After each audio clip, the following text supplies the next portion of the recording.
DZRH, a proud member of MBC Media Group. 4 na minuto na makalipas ang alas 4 na umaga. DZRH, magandang umaga Pilipinas sa DZRH Radio, DZRH TV at DZRH Online. Kasama si Kuya Angelo Palmones. Magandang umaga Pilipinas.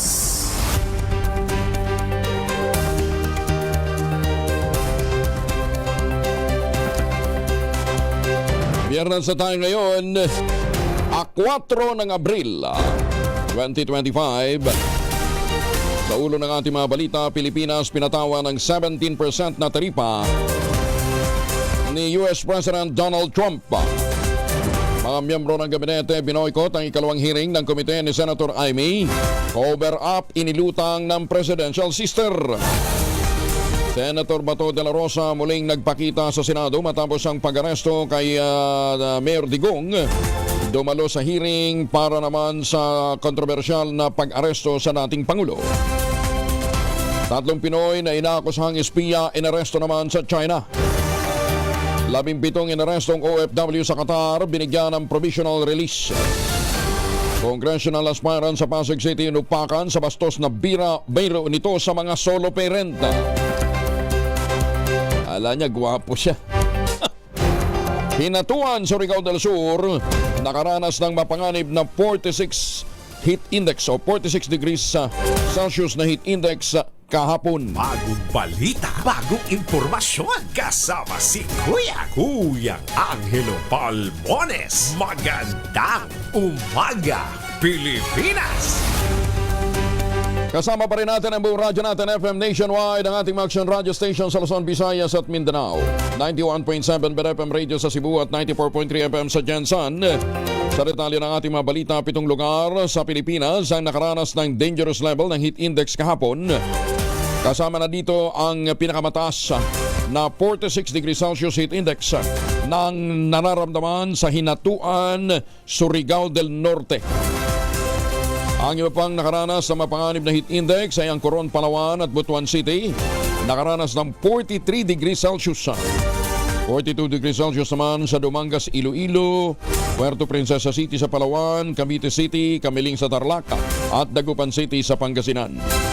Ngayong araw, 9 na lugar sa bansang posibleng makaranas sa mapanganib na damang init, kabilang pa rin ang Hinatuan at Dagupan City.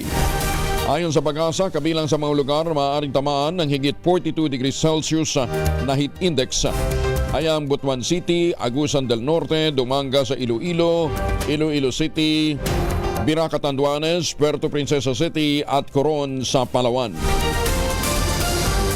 May adayat nga aga sa mga arada sa Bacolod o halong kamudra. Magkit-anay ta karon nga aga. Nagbabala naman ang Philippine Institute of Volcanology and Seismology o PBOC sa publiko na huwag maniwala sa kumakalat na mga impormasyon sa social media. Kaugnay ng di umano'y tatamang malakas na lindol sa Pilipinas ngayong buwan. Ayon kay Direktor Teresito Toto Baculcol, ang direktor ng PBOC, walang katotohanan ang nila scheduled na earthquake. Paliwanag nito, wala namang makakaalam kung kailan, saan at kung anong oras posibleng mangyari ang paglindol. Ginit ito na hindi nakatutulong ang mga kahalintulad na fake news at sa halip ay nagdudulot lamang ng pangamba. Sinabi ni Baculco, nararapat lamang talaga na lahat ay maging handa sakaling tumama ang pinangangambahang The Big One. Pero hindi ito dapat na maging dahilan upang matakot, magpanik o maalarma ang publiko. Sabi ko nga ho sa inyo, yung Mindanao, noong 2019 ba? O 2019, bago pa mag-COVID, nakaranas na po ng The Big Three. 3 malalakas na magkasunod na intensity 7 na lindol. Yung tumama doon, span of more than a month. Di ba? Kung yun ho ang tumama sa Metro Manila, naku, patay kang bata ka. Marami hong madidisgrasya. At ang pakiusap nga natin muli sa atin pong mga kumakandidato, mga politiko, mamigay kayo ng libreng pito. Yan. Para tsaka i-develop natin yung mindset sa mga bata, ang kahandaan ay obligasyon ng bawat isa, hindi lamang ho ng gobyerno. And yung pito po ay napakagandang tool napakagandang personal device na po pwedeng magpaalala sa kanila sa tuwi-tuwi na kailangang maging mapaghanda sa lahat ho ng mga posibleng sakuna, hindi lang para sa lindol. Ayan, ha? Bakit importante yung pito o mga nanay na nakikinig ngayon? Ang pito po ay napaka-importante para kung sakaling matrap ho kayo, pag panahon ng lindol, kaya ho kayong matunton ng mga K9 unit, o kaya nung mga po pwedeng makarinig sa atin, habang tayo ay nasa ilalim, na-trap tayo, di ba? Kasi pag naubusan ka na ng boses dahil sa gutom at saka uhaw, hindi ka na makakasigaw. Pero yung pito, kaya mo pang hipan. Magandang umaga, Pilipinas! Pagka may mga politikong mamimigay ho ng pito, i-text nyo ho sa amin dito sa DCRH at ibibida ko ho yan. Sasabihin ko, yan ho ang nagmamalasakit sa inyo. Di ba? Para lang kung ano-ano mga binamimigay nyo. Kalip na mamigay kayo ng mga bowler. At saka kung ano-ano, yung pito, dilagyan nyo ng pangalan nyo. Pupurihin ko po kayo. Paniwala ho, padala nyo ho sa amin yung listahan at saka picture na namimigay sila ng pito. Pero kung ang pinamigay, 2 pito, 3 pito lang, babanggitin ko rin. Inuuto lang kayo niyan. Mamigay kayo sa lahat. Walang sinisino, lalong-lalo na para sa mga bata. 10 minuto na makalipas ang alas 4 ng umaga, inulan ng batiko sa social media ang kandidatong kongresista ng Pasig na si Attorney Ian Sia matapos na magbiro ng below the belt sa kanilang pangangampanya. Sa kanyang talumpati sa campaign rally ng Team Kaya, matapos ang pag-awit ng bandang River Maya, mabiro nitong sinabi na may magagawa siyang ambag sa mga single mother na dinadatnan pa ng buwan ng dalaw. Sinabi nito na ang mga single mom daw na hindi pa menopause, 1 beses sa 1 taon ay maaari niyang sumiping sa kanya at ang mga interesado ay maaari nang magpalista. Pogi ka ba? Pero sa huli, binawi rin ito ang kanyang sinabi at nilinaw na nagbibiro lamang siya dahil siya'y may asawa na. Hindi naman nagustuhan ng mga netizen ang kanyang pahayag kung saan may mga nabastusan at may mga nagtanong pa kung hindi raw ba saklaw ng Safe Spaces Act ang pinagsasabi nitong si kandidatong kongresista na si Sia na mukhang kinulang daw po ng good manners and right conduct.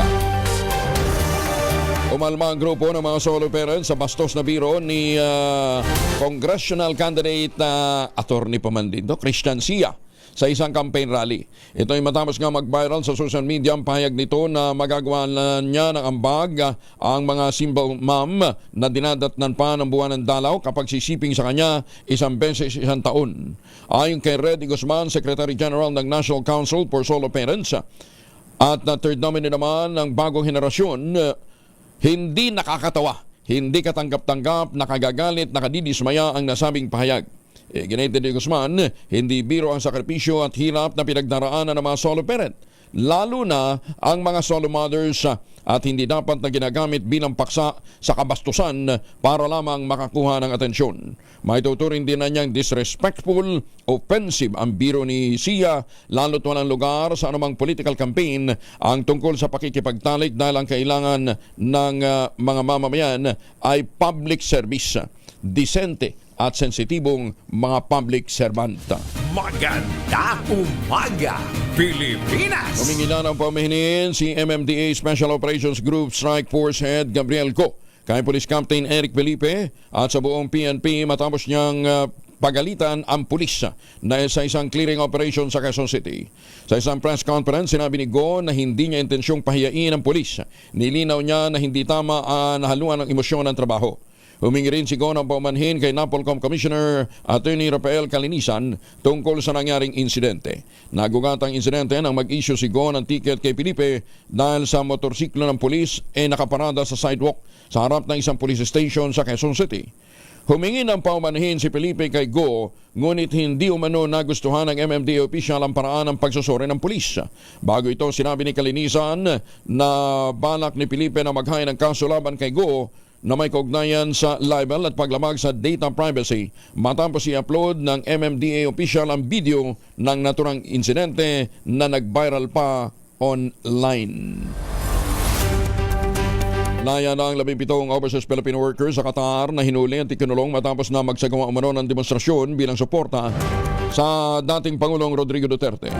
Ayon kay Migrant Worker Secretary Hans Leo Kakdak, kinabibilangan ito ng 12 lalaki at 5 babae na nabigyan ng provisional release pending investigation. Nangangahulugan niya na hindi pa maaaring umuwi ang mga Pinoy na ito dahil sa posibleng kaharaping kaso sa Qatar, bagamat pwede na nilang makapiling muli ang kanilang mga pamilya o mahal sa buhay ng malaya sa Qatar. Tiniyak naman ni Kakdak na patuloy na bibigyan ng legal assistance sa mga ito, bagamat sa ngayon wala pa rin inihahaing formal na kaso laban sa kanila. Hawak na ng Bureau of Immigration ang Russian vlogger na si Vitaly Dorobetsky matapos na arestuhin ng PNP-CIDG dahil sa pagiging undesirable alien. Ito'y kaugnay ng kanyang content online na umano'y pang-iinsulto, partikular na yung kanyang ginawa sa isang gwardya at mga namamasyal sa Bonifacio Global City.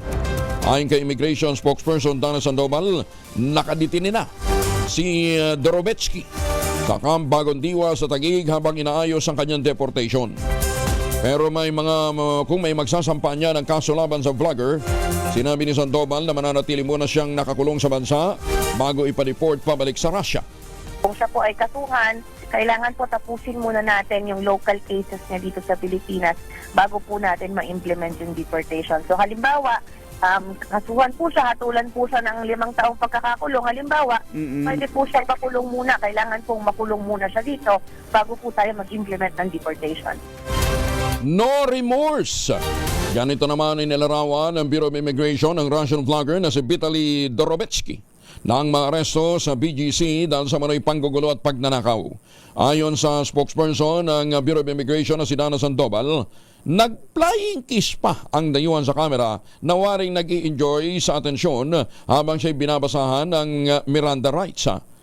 Itinuturing na undesirable foreign national si Dorobetsky matapos manong mangharas ng gwardya at magnakaw pa ng industrial pan sa isang restaurant sa Taguig. Una rito, isang change.org petition din ang inilabas laban sa vlogger dahil sa manoy pambabasto sa isang surfing instructor sa Boracay. Kasalukuyang nasa detention facility na ng BI sa Camp Bagong Diwa ang Russian vlogger habang naghihintay ng deportation proceedings. Pinaghahanap naman ang Pinoy na cameraman na kasama ni Vitaly sa kanyang BGC vlog. Maganda umaga, Pilipinas! Sige, content pa more. Sa kagustuhan nilang magkaroon ng content, di ba? Ito naman kasi ang content niya talagang mambubuisit. Diba?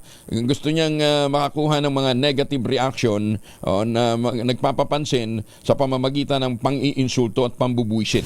Maganda umaga, Pilipinas! Mga mamis, po pwede ho tayong mag-laundry day today. Kunot na ka ba kapag makapit, madikit at malupit ang mancha? All you need is pride. Ba't mapahirapan ang self-concept pride? Easy at worry-free naman ang laundry. Sa triple stain away formula, tanggal ang matitingling mancha based on test chocolate, mud, and sabon on cotton. Gawa po ito ng ACS. 17 minuto na makalipas ang alas 4 ng umaga. Formal lamang pinasinayaan ng Philippine Amusement and Gaming Corporation of PAGCOR ang ika-49 na Socio-Civic Center sa Luisiana, Laguna. Ito pong bayan po ng Luisiana dyan po sa Laguna ay tinatawag na The Little Baguio of Laguna.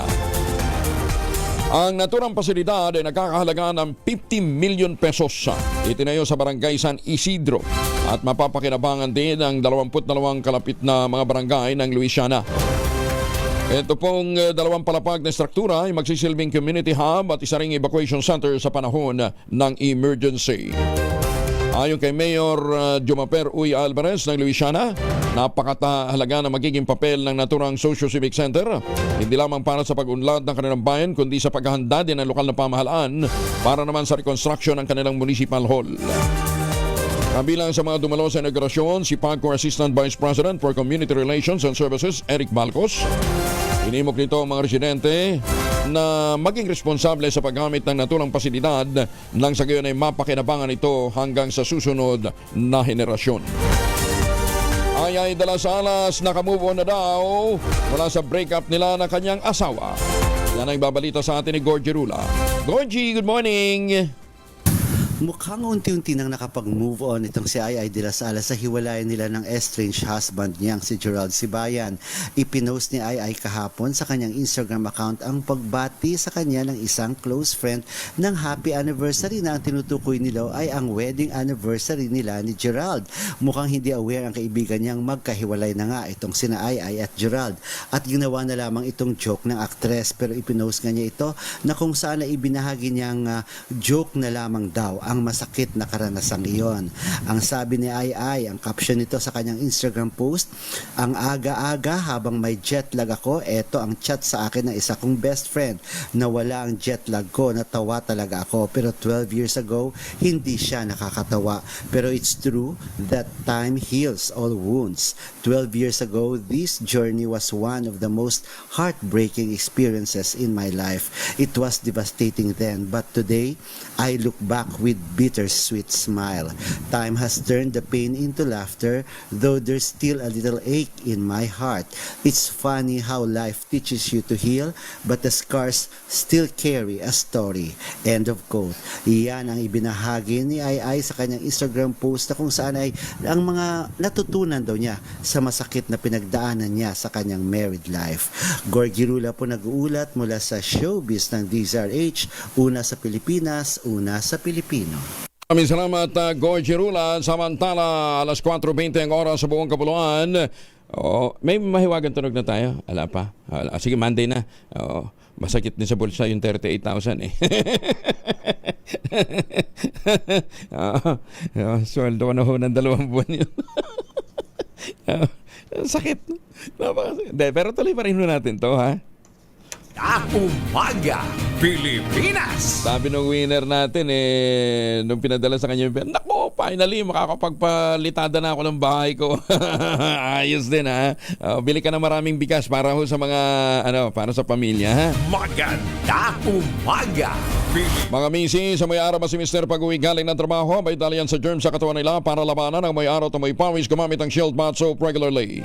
Unbeatable ang Shield sa paglaban sa germs versus another brand by Shea Butter. Pampalambot ang kuti sa presyong abot kaya 12.50 SRP. Kaya naman, recommended ito ng Philippine Nurses Association. Kaya mga misis, I challenge you, subukan ang Shield Bath Soap. Galit sa sakit, may malasakit, sulit na sulit. Buti na hindi tayo nag-export ng Shield Bath Soap sa Amerika. Nagtakda ang pamahalaan ng Estados Unidos ng 17% na taripa sa mga kalakal galing Pilipinas. Ayon kay US President Donald Trump, magiging epektibo ang mataas na taripa sa Abril 9 bilang hakbang na Amerika upang mapalakas ang kanilang pandaigdigang posisyon sa ekonomiya at para maprotektahan ang mga manggagawa ng kanilang bansa. Ang 17% na taripa na ipinato sa Pilipinas ay mas mababa kumpara sa 34% na ipinapato naman sa mga produktong pumapasok sa bansa mula Amerika. Maliban lamang po sa bigas. Bagay, hindi naman yata tayo nag-i-export. Hindi. Bumibili din ng imported na bigas.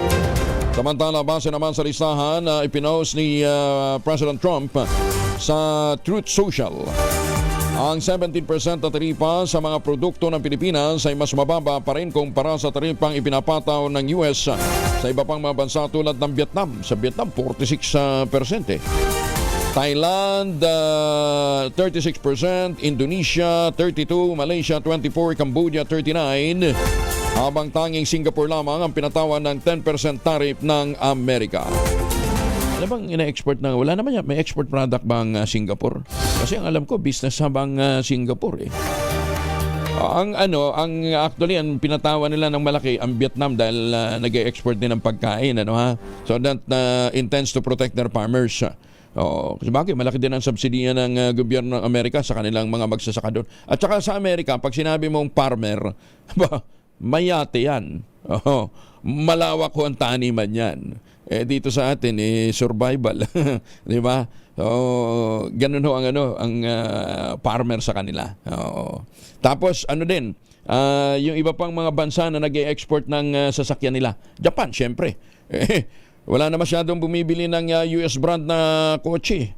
Sa Amerika, naku, ang laki ho ng demand doon ng mga Asian cars. Maganda umaga, Pilipinas! Nanganganib na malugi, nangaabot sa 94.5 billion pesos ang ekonomiya ng bansa taon-taon, bunsod ng 17% taripa na ipinataw naman ni US President Donald Trump. Ang kawalang ito ay maaaring magugat sa mababang export, partikular na ng manufactured goods tulad ng mechanical at electrical equipment na nakikinabang sa mababa o zero tariff rate ng US market. Ayon sa Bank of the Philippine Island lead economist na si June Neri, posible ring bumagsak ang agricultural product exports ng Pilipinas sa US tulad ng coconut oil. Oo nga pala, malaking export natin doon ng virgin coconut oil at maging seafood. Samantala, mas mataas na taripa naman ang ipinataw sa iba pang mga bansa sa Southeast Asia, katulad na lamang ng Vietnam, 46%. Exporter ho ito ng bigas. Thailand, nag-export din ho ng mga agri-products, 36%, Indonesia 32%, Malaysia 24%. Pero malay natin na baka kayang i-negotiate ho ng ating mga economic attaché na ma-reconsider. Iginito man ng Department of Trade and Industry na may maganda ring epekto ang 17% na taripang ipapataw sa mga produktong i-export ng bansa sa US. Ayon kay Trade Secretary Cristina Roque, mas maliit ang magiging epekto nito sa Pilipinas kumpara sa ibang bansa na papatawan ng mas mataas na taripa. Sinabi ni Roque na nanatili ang US bilang mahalagang export market para sa Pilipinas dahil ito rin ang pangunahing pinagkukunan natin ng iba pang mga agricultural imports. Anya, nakikita nila na oportunidad dito para patatagin ang strategic partnership ng Pilipinas at ng Estados Unidos. Sinabi naman ng Special Assistant to the President for Investment and Economic Affairs, Secretary Frederick Go. Magbubukas ito ng oportunidad para mahikayat ang mga kumpanya sa mga bansang may mataas na taripa na ikonsidera ang pag-i-invest naman sa Pilipinas.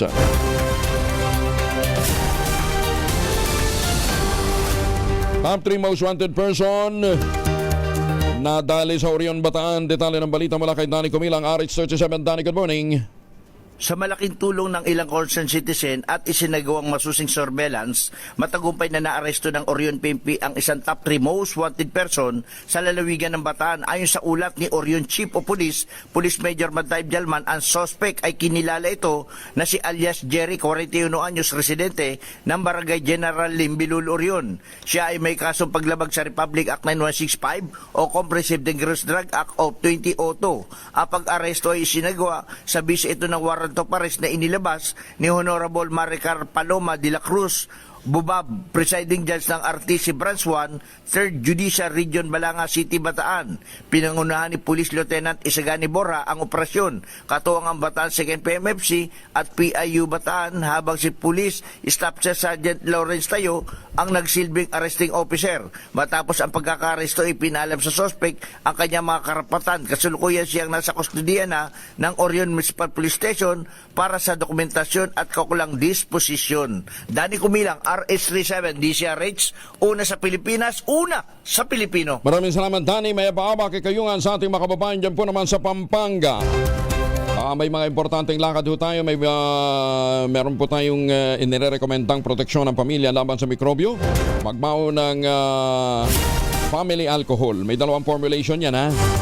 Ang family 70% ay isopropyl alcohol, especially prepared for clinics, hospital, pharmacies, laboratories, pero okay na okay din po yan sa mga households. Pwede po yan sa inyong mga emergency kit. Very effective yan sa disinfection at sterilization. Ganyan na bagsik ng family 70% ay isopropyl alcohol. Maghapon man ninyong gamitin, no problem. Hindi po manunuyo ang inyong mga kamay dahil meron po itong moisturizer. Yun namang mabangong family rubbing compound improve cologne. Ayan po yung mabangong isopropyl alcohol na ginagamit po ng mga masahista, mga barbero, mga doktor, mga nurse, mga kumadrona. Ay, magandang umaga sa mga kumadrona. Nagpupulong ngayon dyan sa Bacolod City. Yan. Ginagamit po yan for sponge, bathing, and other cleansing purposes. Family rubbing alcohol parang DCRH sa bukna sa mahabang panahon. Mabibili sa naman butik at convenience stores nationwide. Family rubbing alcohol, hindi lang pampamilya, pang sports pa. Planong bumuo ng Ocean Environment Bureau ng Department of Environment and Natural Resources kasama sa pagsasipinal ng ikalawang o ng full organization ng Ocean Environment Task Force sa ikalawang quarter ng taon. Sinabi ni Environment Secretary Maria Antonio Yulo Loizaga, layon ng task force na mapamahalaan ang karagatan ng bansa alinsunod sa pambansang polisiya, international law at paglalapat ng scientific data sa paglikha ng mga polisiya. Ang Ocean Environment Bureau ay magsisilbing permanent bureau ng ahensya para sa mas epektibong ocean conservation upang higit na maprotektahan ang ating kalikasan. Good news naman sa mga nagnanais na bumili ng condominium unit. Nako, ito yung pinakamagandang pagkakataon. Ano ha? Ilista na ho ninyo sa inyong mga kalendaryo April 30. Nasa 5% lamang ang kailangan down payment para makabili ng fully furnished condo unit ng SM Development Corporation sa April 30. Sa ilalim ito ng Move In Now program ng kumpanya kung saan bibigyan ng option ang isang kwalipikadong Pilipinong buyer na lumipat sa kanilang condo unit sa loob ng 70 araw basta't magda-down payment ng 5% sa nasabing petsa. Karagdagang 5% naman ang kabuang presyo ng unit ang kailangan bayaran sa loob ng 12 buwan habang ang natitirang balanse dapat bayaran sa pamamagitan ng bank financing o cash payment. Samantala, mga foreign buyer naman ay pwedeng mag-avail ng nasabing promo sa pamamagitan ng 10% na down payment. Maayos ah. Kaya lang April 30 pa yan ha. Pwede na kayo mag-inquire ngayon. Alam nyo, sabi nga ng mga dalubhasa, dahil ho sa mga nangyayari ngayong paghahabol ho sa mga foreign nationals sa Pilipinas, it will take more than 8 years, mahigit 8 taon bago mapanumbalik bago maubos yung mga nakatayong mga condo units dito po sa Metro Manila at iba pang mga highly urbanized areas. Ganun ho katindi. Ganun ho kadami ho yung supply. Kaya nga sinasabi nila yung dati entertainment city, nagmimistulan na ngayong ghost city. Magandang umaga, Pilipinas! Oras na po, alas 4:31. Alas 4:31 na ang oras sa buong kapuluan. Oras na para tayo po naman ay mag-ultamayo. Ano ba itong ultamayo? Ang ultamayo po ay postbiotic with lactococcus-lactestrin plasma. Ito po dumaan sa mahabang clinical trial dyan po sa Japan. Hindi po testimonial, hindi po kwentong kutsero, kundi human clinical trial. Ayan ha. Pero sabi nga ho ng mga dalubhasa, 1 oras bago matulog, 2 kapsula para mas ma-enjoy natin ang mga benepisyong dala po naman ng Ultabayo.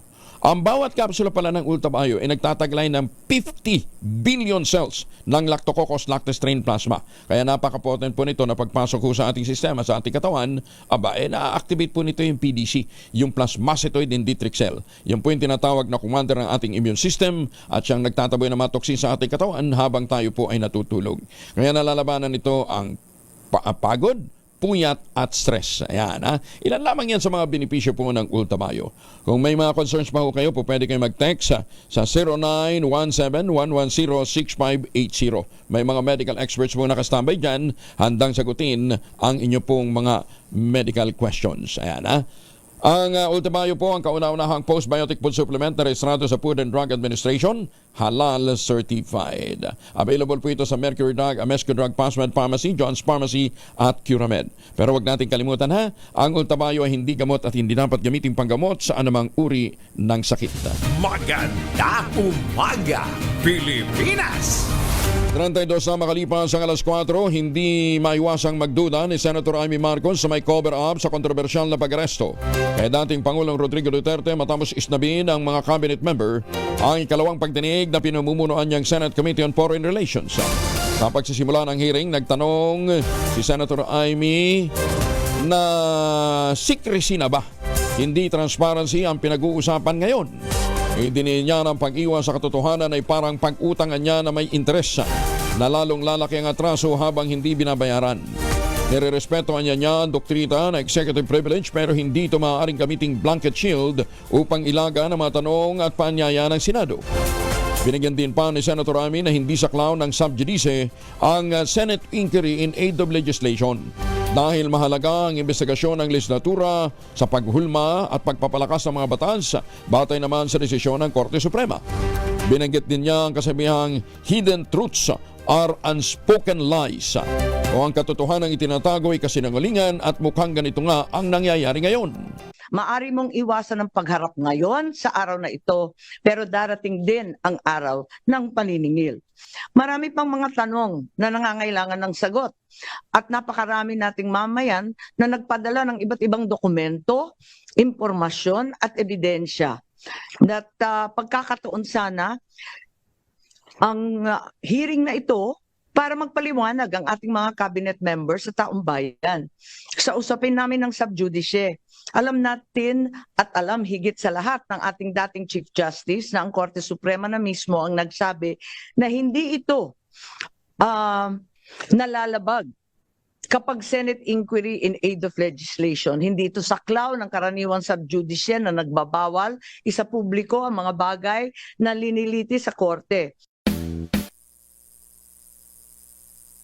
Samantala, hiniling ng komite ni Senator Amy kay Senate President Jesus Cunero na ipasugpina ang mga hindi sumipot na opisyal ng Executive Department, bagay na pinag-aralan namang maigi ng legal team ng mataas na kakulungan. Tinawag niyang duwag ang mga hindi humarap na opisyal na gobyerno, samantalang ang mga matanda't may sakit anyang katulad ni Mayor Digong ay mag-isa at matapang na hinaharap ang ipinupukol ng mga alegasyon sa The Hague, Netherlands. Walang dumalo sa ating pagdinig. Hindi nila dininig ang pulso ng bayan. Paano tayo uusad kung mismo mga dapat magpaliwanag ay nagtatago sa dilim? Paano natin mapapanagot ang mga ayaw sumagot? Pero hindi tayo titigil. Sama-sama natin ihahatid ang mga sabpina na hinanda ko na. Kailangan kasi pirmahan ng lahat ito ng ating Senate President Chis Escudero. Kailangan pirmahan ng lahat ito pagkat absent silang lahat ngayon. Upang kanyang pirmahan, patunayan na ang Senado ay malaya at matapang na naninindigan para sa mamayan.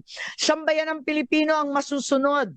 Tayong mga lingkod bayan mula barangay hanggang Malacanang ay pawang tagapagsilbi lamang. Naninindigan naman ang Malacanang sa desisyon na hindi padaluhin ang mga opisyal ng Executive Department sa ikalawang Senate hearing. Kaugnay pa rin ang pagkakaresto kay Mayor Digong. Ayon kay Executive Secretary Lucas Bersamin, may ilan paksang sakop ng executive privilege kaya't hindi maaaring talakayin sa pagdinig. Ito ang dahilan kaya't una nang nagpadala si E.S. Bersamin ng liham kay Senate President Jesus Cunero at Senator Amy Marcos bilang formal na abiso na hindi makadadalo ang mga opisyal ng Executive Department. We determined that there were many probable or likely topics na covered by those matters that would come under yung executive privilege. Iginit din ni Bersamin sa liham na sapat na ang naibigay na impormasyon ng mga kalihim sa naunang Senate hearing. 36 anyos na construction worker mula naman sa Nueva Ecija nalunod sa beach ng San Fabian, Pangasinan. Masantos siya kabasan ni Chikemin sa ating mga kababayan dyan sa Pangasinan. Detalye ng balita mula kay Freddy Pajardo. RH38 Freddy.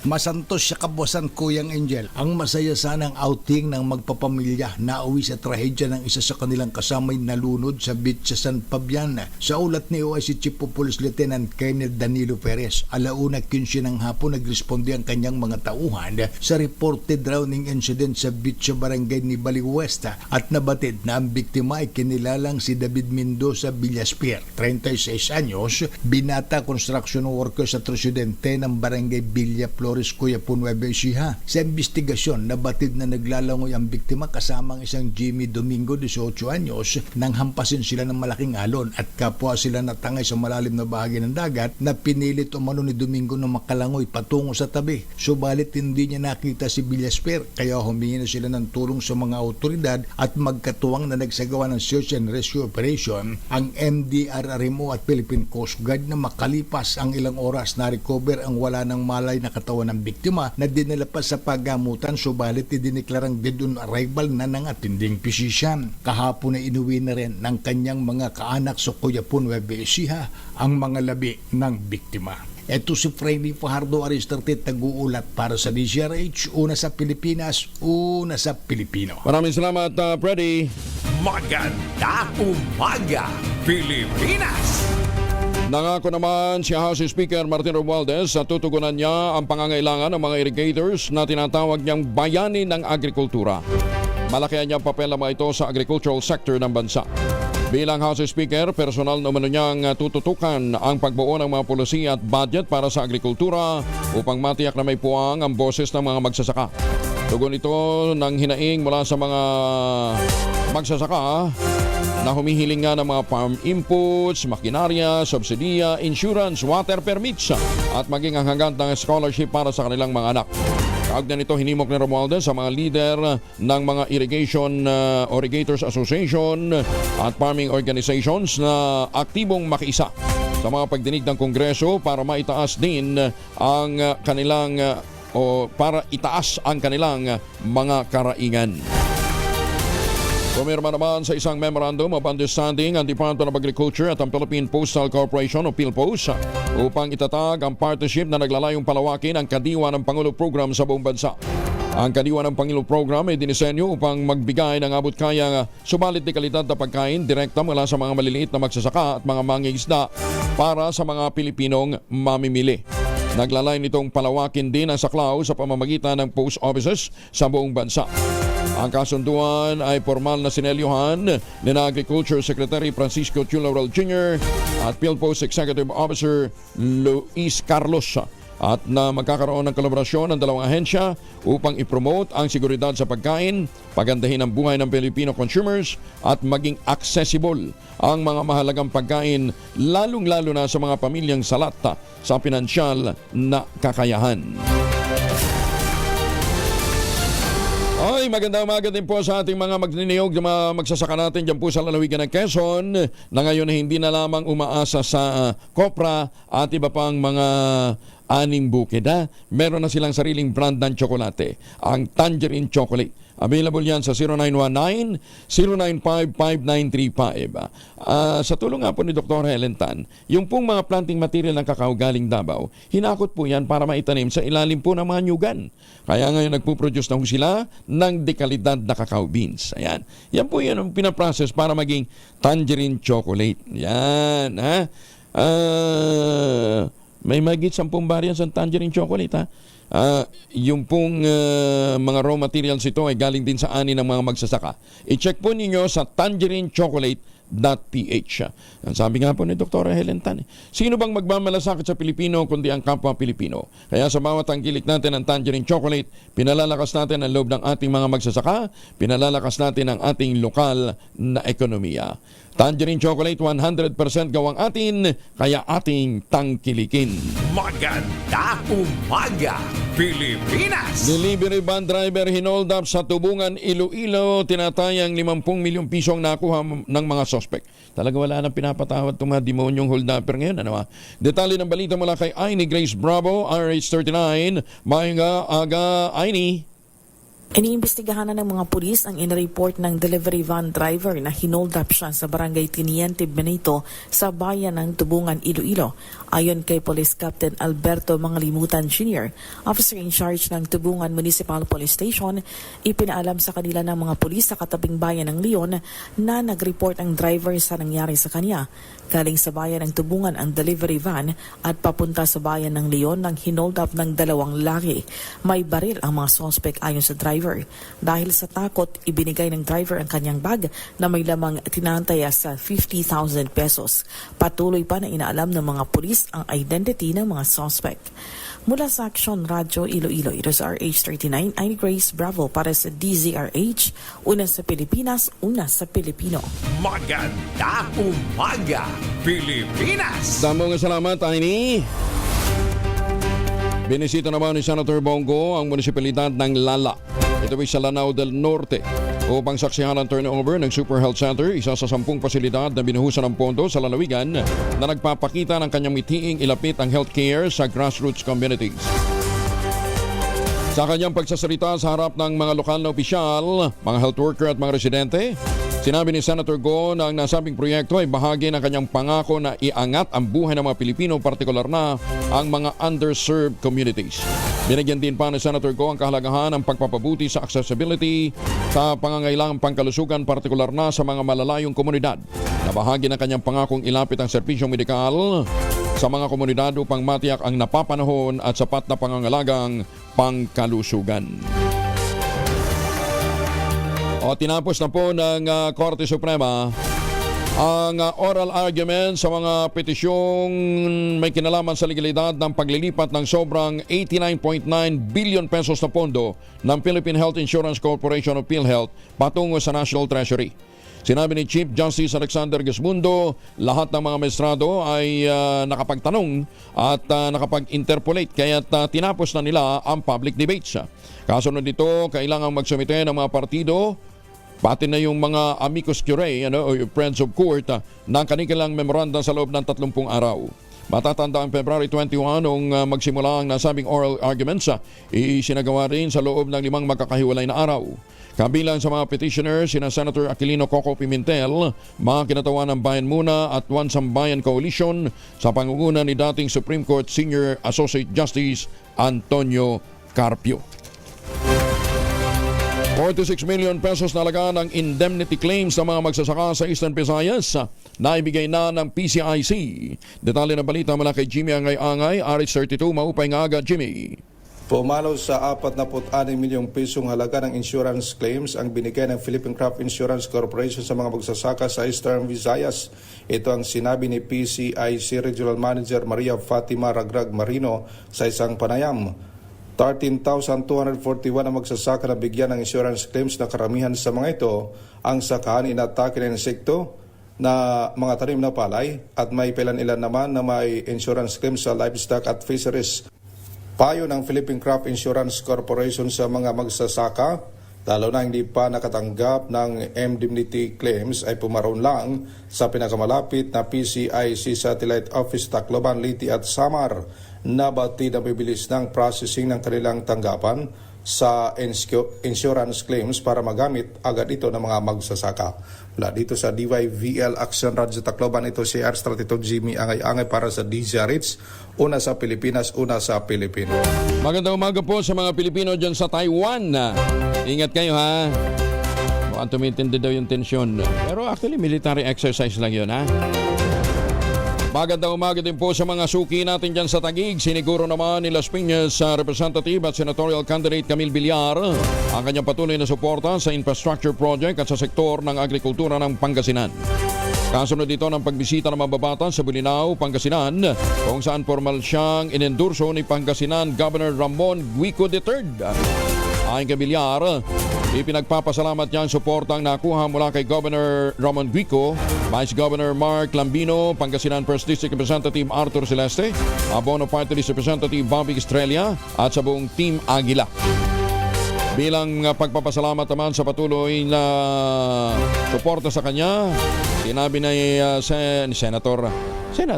Congresswoman pa lang Congresswoman Camille Villar na pagtutuunan niya ng buong pansin ang pagtulong sa probinsya pagkatapos ng eleksyon.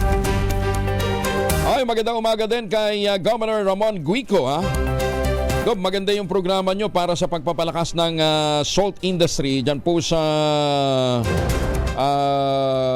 Pangasinan napapanahon na dahil sabi nga ni Governor Ramon Guico, minsan nga siguro next week makausap natin si Gob Ramon mahalaga na magkaroon ng iba pang industriya ang Pangasinan kasi lawak ng dagat nila diba?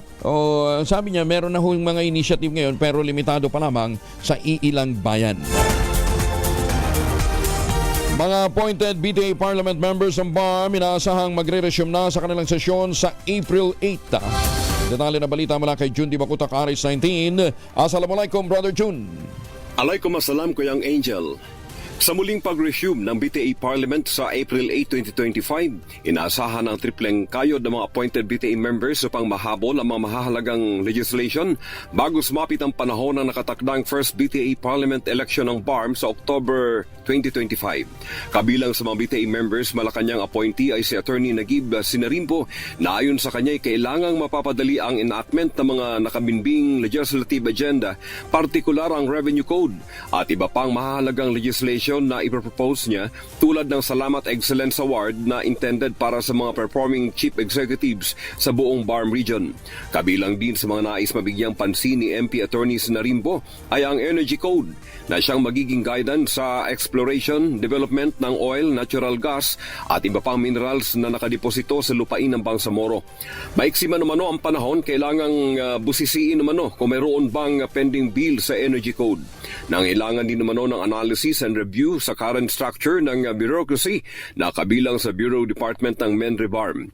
Ang malawak na deposit ng oil and natural gas sa Mindanao na matatagpuan sa malawak na bahagi ng Ligawasan Marsh na sumasakop sa dalawang probinsya ng Maguindanao, Sultan Kudarat Province and Cotabato Province, ay makaabang-abang sa mga mamamayan ng Bangsamoro Region dahil sa pangako nitong hatid na pangmatagalang kaginhawaan ng buhay, malawakang kaunlaran at pagbabagong mukha ng BARM.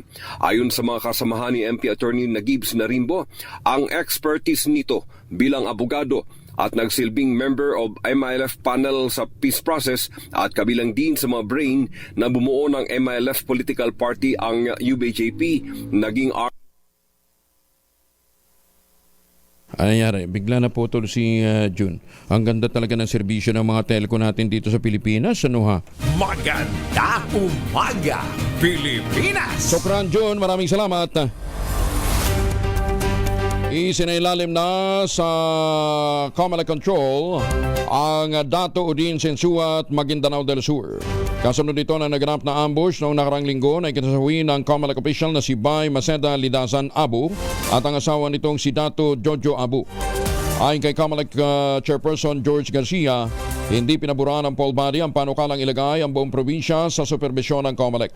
Anya, isinasapinal pa nilang guidelines sa Comelec Control na agad namang magiging epektibo oras na ma-issue na ang resolusyon hinggil dito.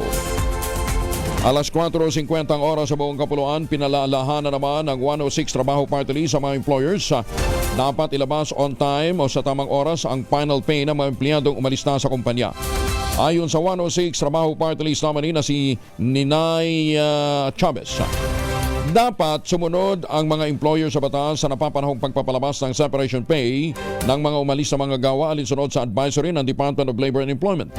Sinabi ng 106 Trabaho Party List, nakasaad kasi sa DOLE Labor Advisory Number 6 Series of 2020. Dapat ilabas ang final pay ng mga manggagawa sa loob ng 30 araw matapos ang formal na pag-alis sa kumpanya ng isang lumisang empleyado. Ipinahig ni Chavez ng 106 Trabaho Party List, saklaw dapat ng final pay ng umalis na empleyado ang lahat ng kanyang sahod, hindi nagamit na leave credit, certain month pay at iba pang mga benepisyo. Ang paalala ni Chavez ng 106 Trabaho Party List sa mga kumpanya at employer kung hindi sila susunod sa batas sa pagbibigay ng final pay sa mga maggagawa on time ay makakaapekto sa kanila at posibleng mauwi pa sa usaping legal. Full support pa rin si Senator Go sa mga programa at mga batas na magpapalakas naman sa grassroots sports sa bansa. Sa pagsasalita bilang guest of honor at speaker sa opening ng 31st NCR Athletic Association sa Pasay City, nanawagan si Senator Go bilang chair ng Senate Committee on Health and Sports, ganyan din ng youth, na umiwas ang mga kabataan sa illegal drugs at gawing bisyo ang sports para mapanatiling healthy at fit. Naniniwala si Senator Go na ang sports ay isang epektibong paraan para ilayo ang kabataan sa illegal drugs. At dahil konektado sa sports at kalusugan, patuloy namang isusulong ni Senator Go ang naturang sektor para maengganyo ang bawat Pilipino na bigyang prioridad ang kanilang health. Bilang chairman po ng Committee on Health, Sports and Youth, iniengganyo ko kayo na to get into sports, stay away from drugs to keep us healthy and fit. Pag tayo po ay physically fit, mahaba po ang ating buhay. Ngayon, chairman din po ako ng Committee on Youth. Sa mga kabataan, kayo po ang kinabukasan ng bayang ito. Nakasalalay po sa inyo yan. Aral lang po kayo ng mabuti. Edukasyon po ang puhunan natin sa mundong ito. Konektado po ang health sa sports. When you are physically fit, healthy ka at hahaba po ang ating buhay. Mga kabataan, salamat po sa inyo lahat. Meron lang po akong konting payo sa inyo. Alam nyo, minsan lang po tayo dadaan sa mundong ito. Kung ano pong kabutihan na pwede niyong gawin sa kapwa natin, gawin na po natin ngayon dahil hindi na po tayo babalik sa mundong ito. Bagong balita, bagong impormasyon. Kasama si Kuya Angelo Palmones. Magandang umaga, Pilipinas! 53 makalipas ang alas 4 ng umaga. Hoy, si Barbie Fortesa, hindi pa handang muling magmahal. Paano yan, Het? Mukhang wala ka pa rin pag-asa kay Barbie. Ibabalita yan sa atin ni Morley Alinio. Morley, good morning! Gising na ang showbiz matapos ang breakup kay Jack Roberto na nakarelasyon for 7 years ay hindi pa raw ready na muling magmahal itong si Barbie Fortesa. Ayon sa actress, mula na magkahiwalay sila ng kanyang dating boyfriend na si Jack Roberto, ay marami siyang natuklasan sa kanyang sarili. Mas masaya daw pala kung gigising ng maaga. Mas masaya pala daw kapag nagja-jogging. Hindi lang iyon, mga gawain sa bahay ay natutunan na rin ng naturang dalaga. Well, sa totoo lang, mas binibigyan daw ng importansya o panahon nitong si Barbie ang kanyang sarili at hindi na rin daw siya madalas na gumigimik.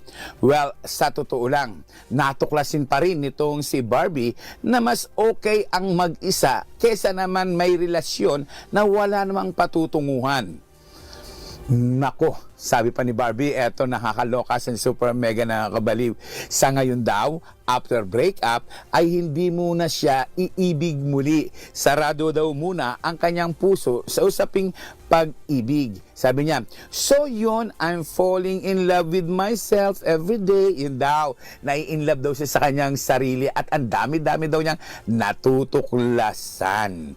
Well, yan ang ating DZRH Shabisatas News. Ako po ang inyong RH47, Morley Alinio para sa DZRH, una sa Pilipinas, una sa Pilipino. Babu! Maraming salamat, Morley. Oy, Malukabral. Yung ikinakalat mong video, hindi ako yan. Walang yan. Viral daw ako sa road rage. Hindi naman ako nagdadrive. Paano ako magiging viral? Paano ako madadali ng road rage? Magandang umaga, Pilipinas! Sa kaligitan yan eh. Kala ko ano yung pinadalang napaka-urgent na mensahe. Pambira ka. Oh. Anyway, Barbie Fortesa, baka gusto mong safe na lugar para mag-exercise ka. Bili ka ng bahay dyan sa sa mga proyekto po ng Westchester Realty. Dyan po sa Sibera Bacolor, Sibera Mabalacat, Samira, at saka Sibera Prestige. Yan na po ngayon ang pinakamurang ready for occupancy unit with easiest term, 5% lamang daw payment, pwede pang gives. Ito pa rin ang pangarap na magkaroon ng sariling bahay sa presyong abot kaya. Ayan ha. Ang gagawin lamang ho ninyo, makipag-ugnayan po kayo sa 0996-515-5555 at 0947-434-5555. Ito pa rin ang pangarap na magkaroon ng sariling bahay sa presyong abot kaya. Nasa loob po mismo ng township ang iba't ibang mga amenities, palengke, eskwelahan, grocery stores, pati ho yung mga pang-gym para mag-exercise kayo ng maayos. At nasa loob din po ng township ang eskwelahan, ang munisipyo. Napakalapit lamang po niyan sa Clark Economic Zone at Clark International Airport. Ito pa rin ang pangarap magkaroon ng sariling bahay sa presyong abot kaya. Muli, tawag po kayo sa 0996-501-5555 o sa 0947-434-5555. Magandang umaga, Pilipinas! Manila Economic and Cultural Office, sinasabing normal lamang ang sitwasyon ngayon sa Taiwan. Detalye ng balita mula kay Let Narciso RH7. Let, good morning. Iginiit ng Manila Economic and Cultural Office na business as usual ang sitwasyon sa Taiwan. Ayon kay MECO Chairperson Cheloy Garafil, walang dapat ipangamba sa kabila ng ulat na nagsasagawa ng military exercises ang China sa Taipei. Sabi ni Garafil, sanay na ang mga Pilipino sa mga ulat tungkol sa presensya ng mga Chinese sa Taiwan. Tiniyak naman ito na may contingency plan na nakalatag ang MECO at ang Department of Migrant Workers Office na handang paganahin sa panahon ng emergency.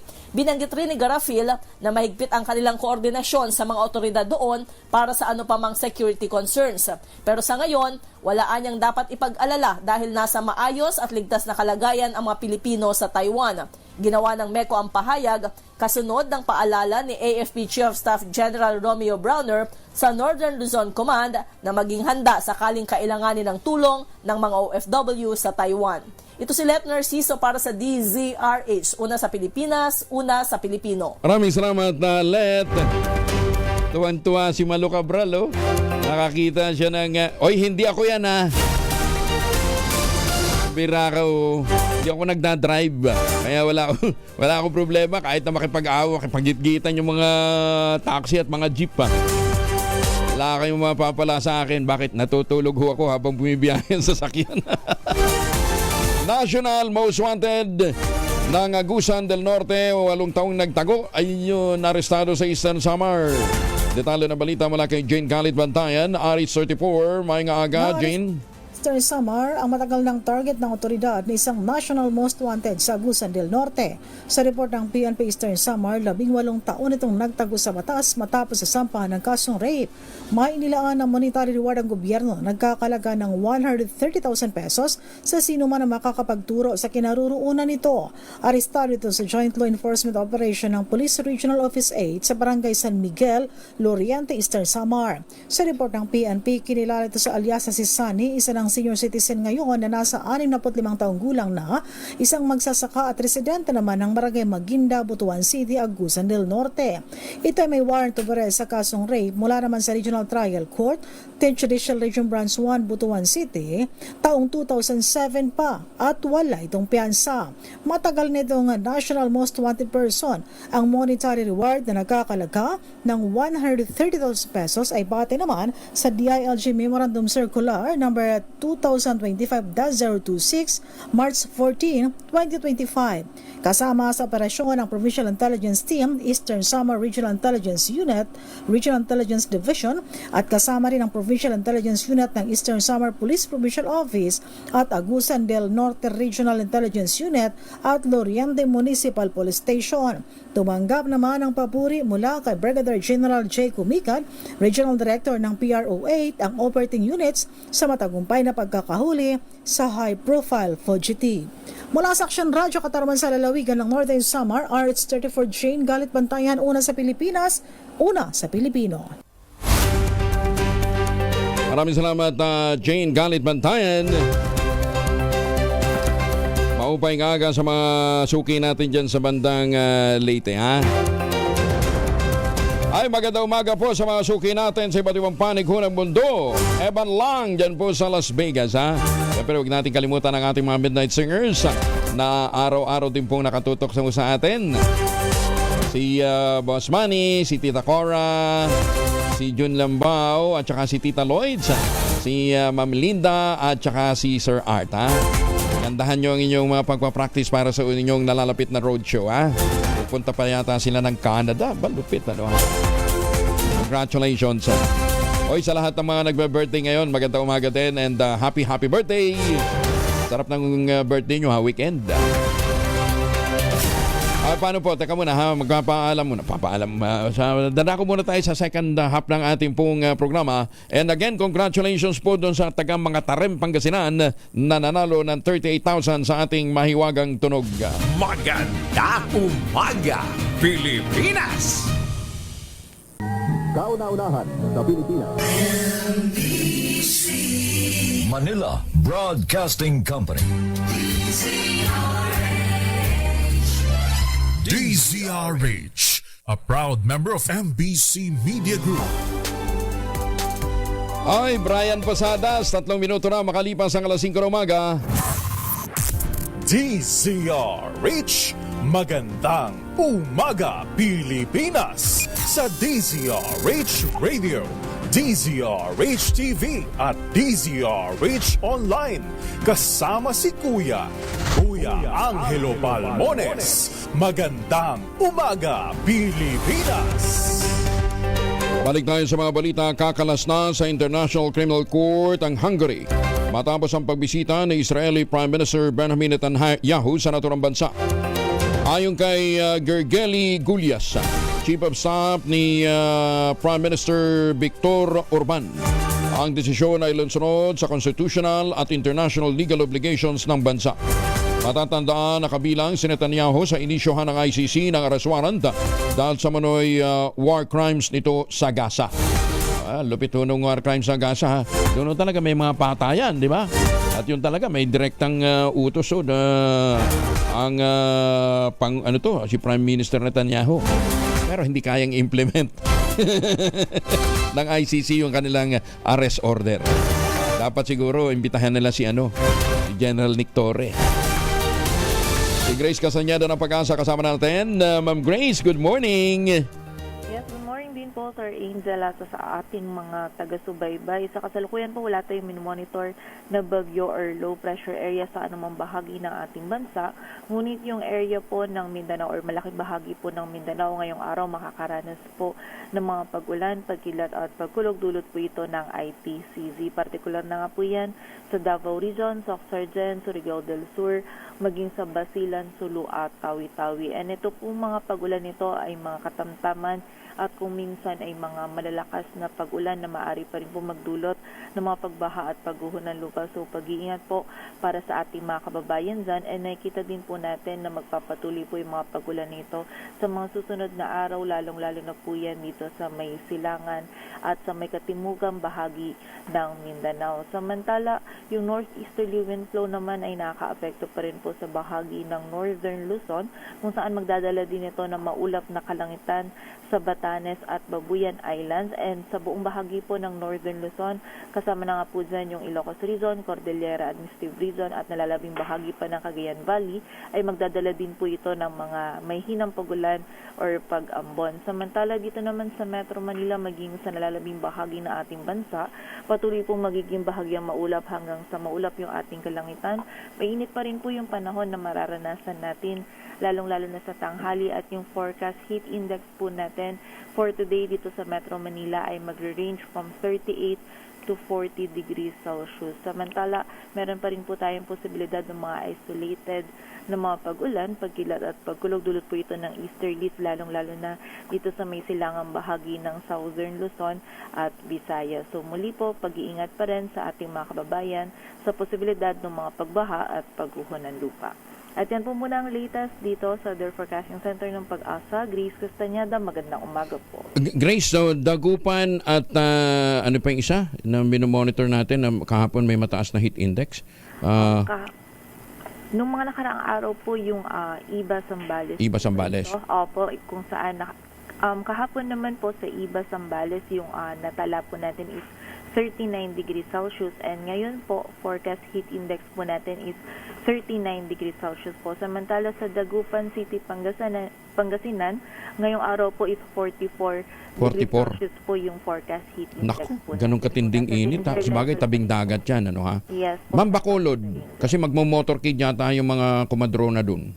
Sa area naman po, sir, nung sa Bacolod, banda po yan dyan sa may Iloilo po, nagre-range po from 37 to 42 yung ating forecast heat index. Mainit din, 40 to 42 po pala. Yes. Oh. Po. Davao?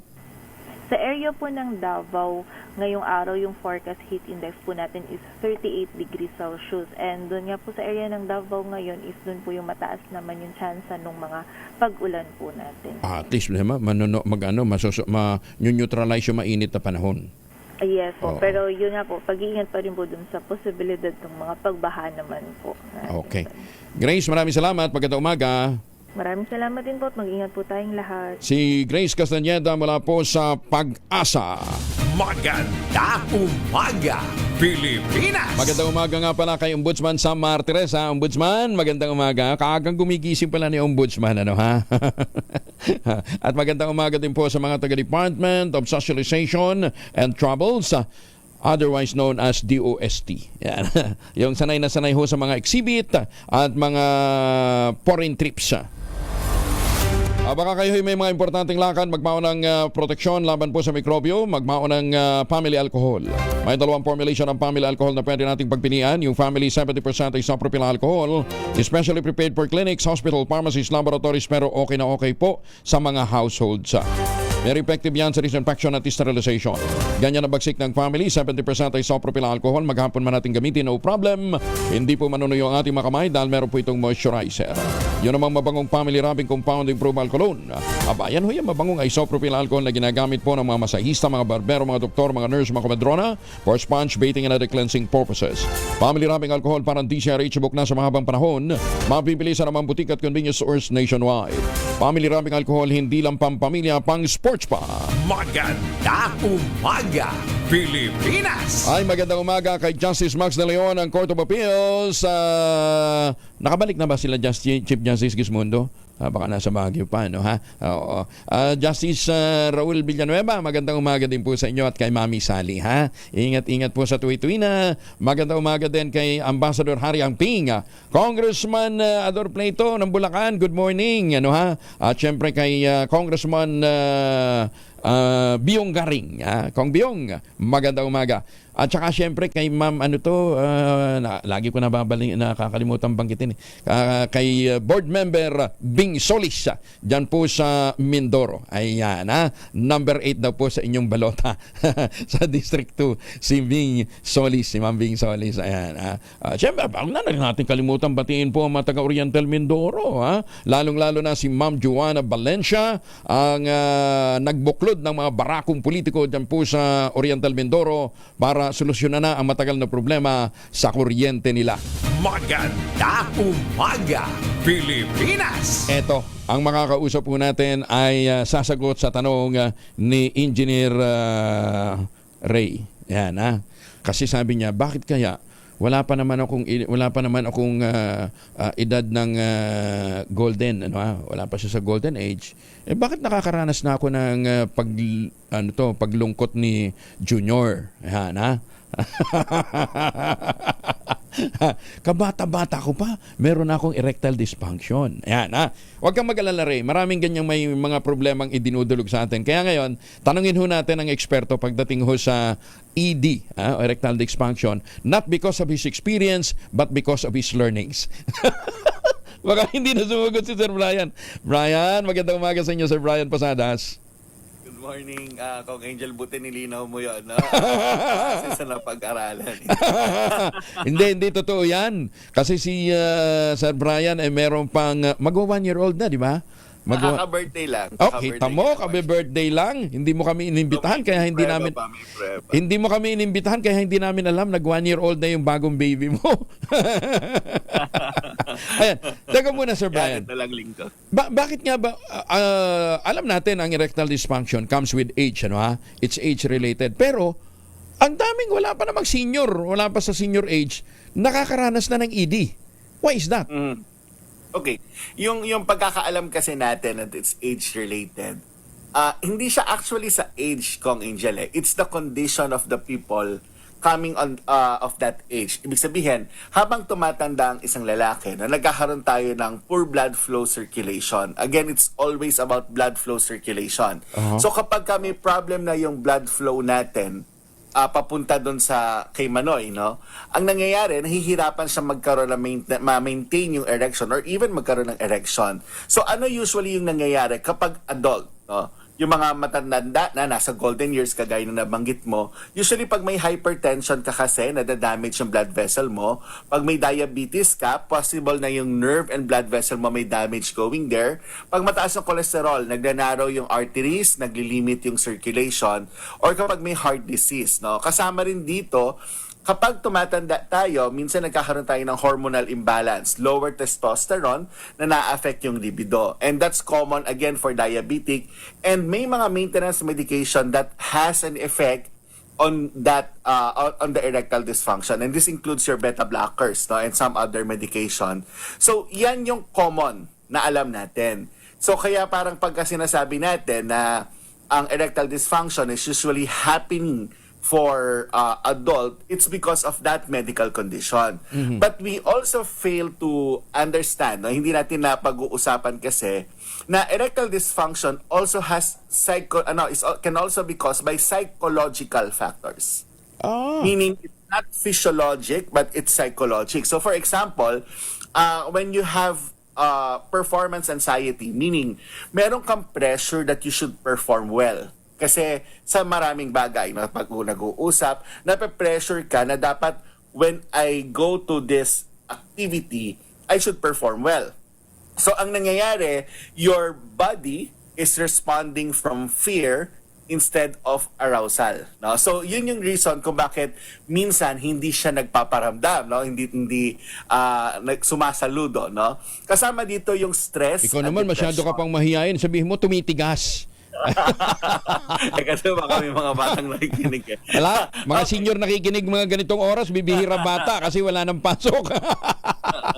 Okay. So for example, stress and depression din, Kong Angel. Mental health issues kasi, psychologically, can impact your libido and your performance. Ang isa rin sa mga kabataan, no, alam naman natin to, lumalabas naman sa datos ito, ang mga Pilipino, ang Pilipinas, isa sa pinakamataas na subscription sa isang adult site, right? Having that na laging nanonood doon, no, porn, no, sorry, it alters your brain chemistry. Nagka-cause siya ng desensitization. Bakit nagka-cause ng desensitization? Pag lagi ka nanonood, kasi ang nangyayari, Henry, number one, tumataas yung standard mo sa performance. Sandali, Brian ha. Henry, andiyan ba si Henry? Nakikinig si Henry. Ayan. Okay. So, ibig sabihin, yung madalas na panonood, ba't ang dami nyo biglang tumayo? Ha? Yung madalas na panonood ng porn, nakakapagdulot din ng ED? Yes, kasi meron kang psychological effect yan. Dapat yung performance mo kagaya. Hindi naman ganun lagi yung performance, to be honest, right? Kasi film yun it's really, na-picture, vinidyo yun for that purpose. So, hindi ganun lagi yung level. Psychologically, feeling mo, nape-pressure ka, that's why coming ka from fear. Naku, baka hindi ako mag-perform na gano'ng kaganda. Number one, kasi ang nangyayari niya, nagkakaroon tayo ng mga dopamine spikes na tinatawag. Ano yung mga dopamine spikes? Ito yung nag-trigger or nag-excite sa atin. So if your brain, lagi siya nag-trigger, nag-excite siya, nagkakaroon ng desensitization yan. So meaning, para ma-reach mo ulit yung arousal level, kailangan mas matinding stimulation. Kasi lagi ka na-stimulate sa pinapanood mo. So sa actual, kailangan mas matinding stimulation yung kailangan na utak mo to tell your body, pupuntahin mo yung flow mo doon kasi I'm excited. So yes, nakaka-affect talaga siya. No? So yan yung mga bagay na kailangan nating intindihan. The psychological, the medical condition, the hormonal imbalance natin, plus the lifestyle natin, no? Pagka poor yung sleep, it affects level of testosterone. Lack of exercise, kasi sedentary yung lifestyle natin, no? Laging nasa harap ng computer, it reduces the blood flow, no? Plus all others, no? Again, screen time also leads to dopamine imbalance and sedentary habits. Yan yung mga factors beyond the physiological, beyond the blood flow ng adults.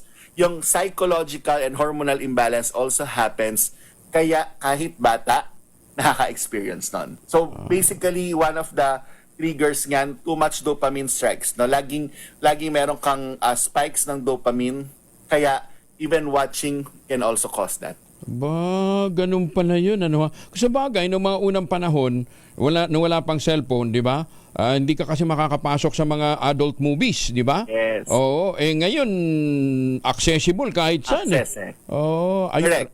Ray, plus the sedentary lifestyle, plus the poor sleep, stress, that's it So, tsaka iba yung minsan parang talaga may poor performance issues na parang may pressure, kaya talagang yung utak mo nagkakaroon ng disbalances sa spikes. That's the reason why natatamaan yon. Val Gonzales, huwag ka na mag-comment. Bawasan mo na lang yung viewing time. So, kailangan nila ng mas matinding stimulation. Para kung lagi silang nanonood, pagdating sa real life, kailangan mas matinding stimulation. So, Ayan. Sa mga, sa mga miyembro ho ng Mapitagan, ha? Alam nyo na. Oo. Buti na lang, wala silang kahilig-hilig sa ganun, no? Okay. Walang mga Mapitagan, walang ano yan eh. Walang interest sa mga ganyang mga porn na yan. Oo. Magagalit sa amin si Bishop Emil Sarmiento. Ayan. Dapat tayo mababait. Clean living ginagaya. Ayan. Okay. So, makakatulong ba in a way ang postbiotic pagka may ganito ka ng concern? Okay. At a young age? The postbiotic is not directly for erectile dysfunction or lactococcus lactis strain plasma.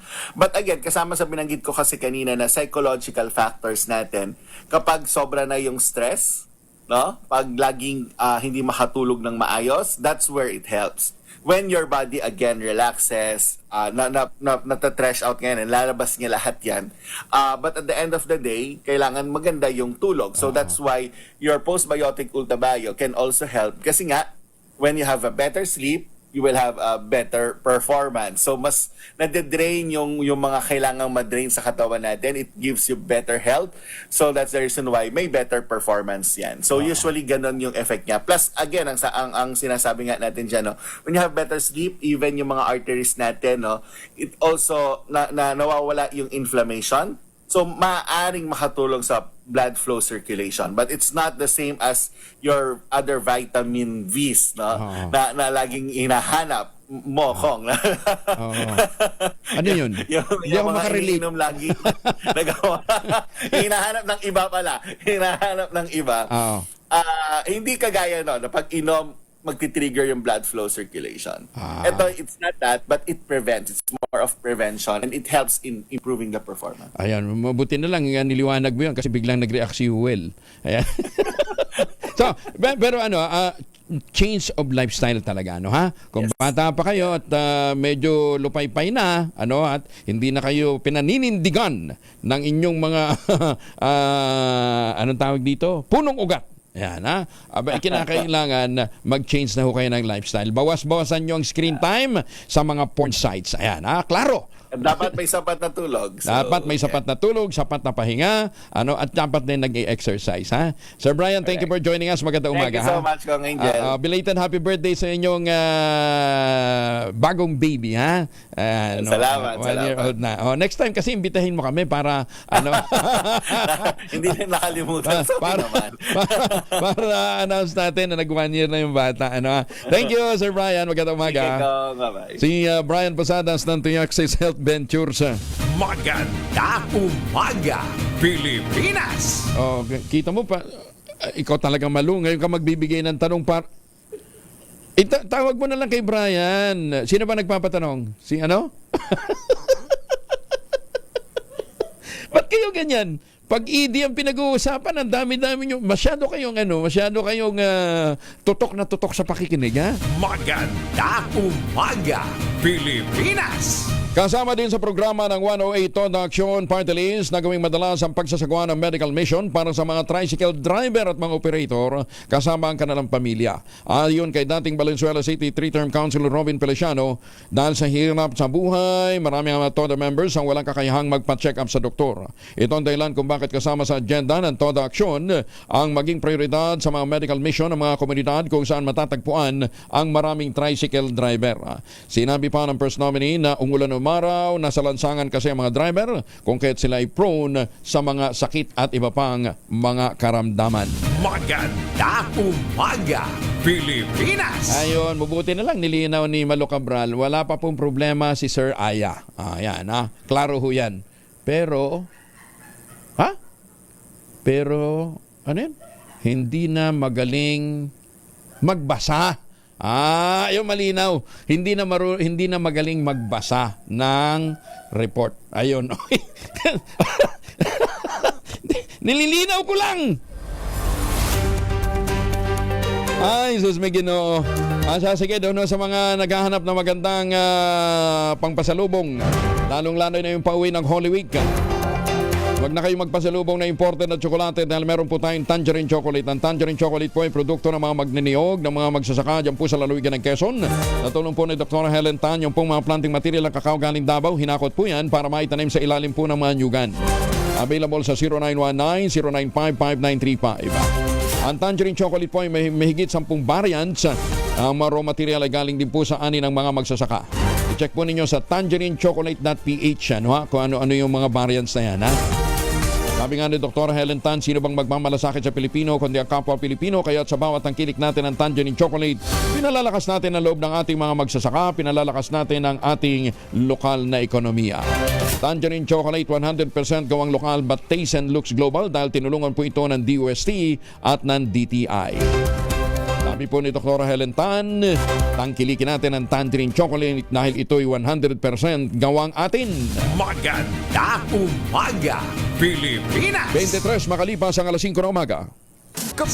Magandang umaga sa mga taga-barangay Parcoleta. Barangay ba ito? Mga taga-Parcoleta, Gapan City.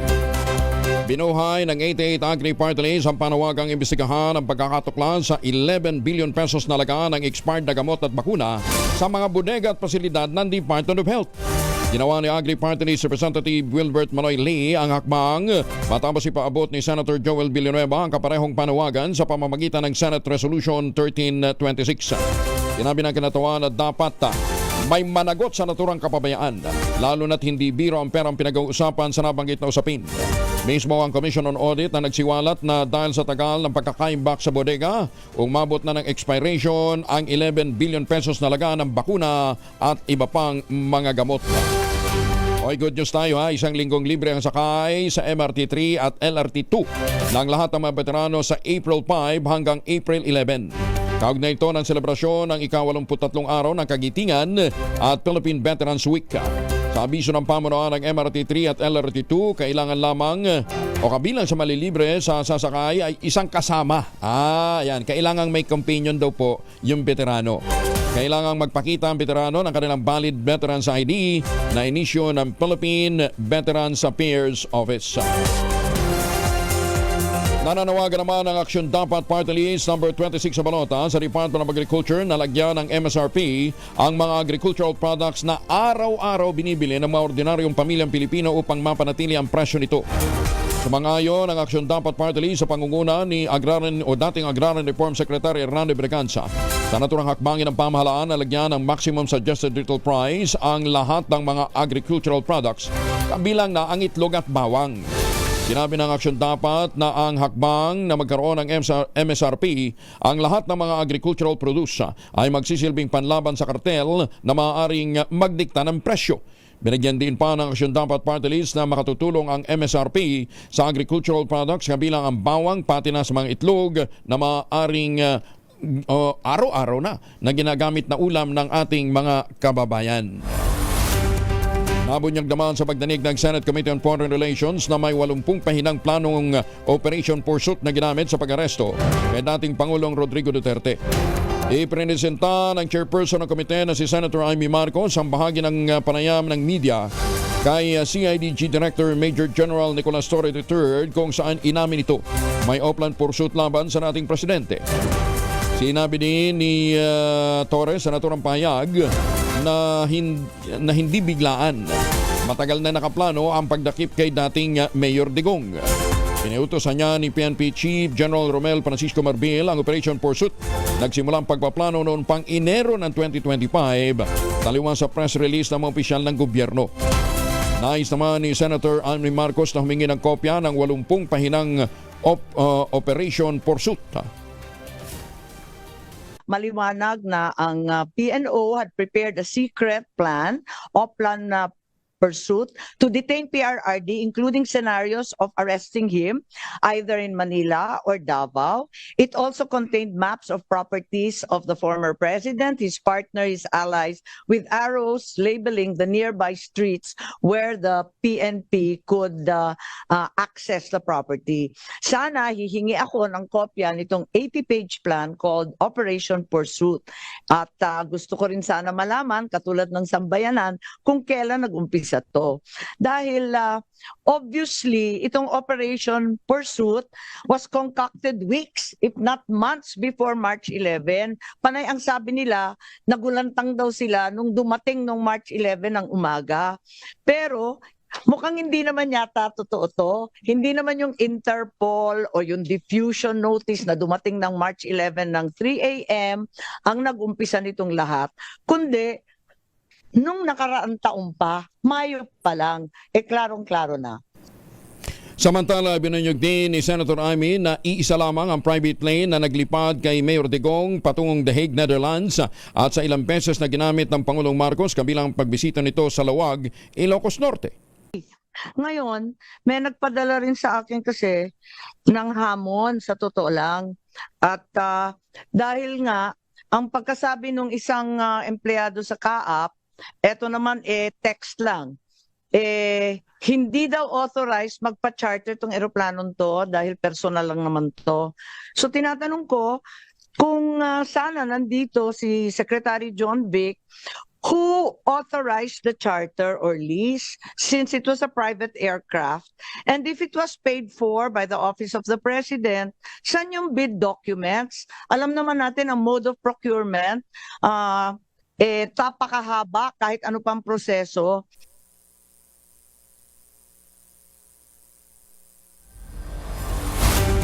Rantay 4 na makalipas ang alas 5 ng umaga. Karapatan sa dekalidad at abot kayang pamumuhay, ipaglalaban naman ng 106 Trabaho Party List. Detalye na balita mula kay Edgel Parosa, RH52 Edgel.